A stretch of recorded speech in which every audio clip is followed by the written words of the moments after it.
Hello friends, the state of the art review basically highlights the latest trends in a particular field and focuses on the recent studies. It is up to date and identifies the emerging issues.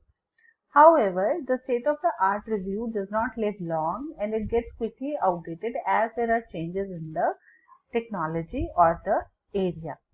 For example, artificial intelligence in healthcare, current trends and future directions is one example on which the state of the art review is required. In this, we summarize the latest studies, the current debates, cutting edge innovations, and also discuss the future directions. The focus is on the most recent and advanced developments rather than providing the historical or exhaustive overview.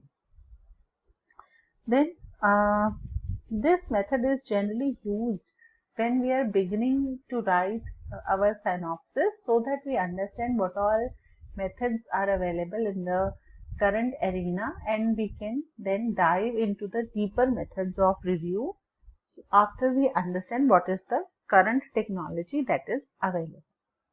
I hope this video is useful to you. Thank you very much for watching.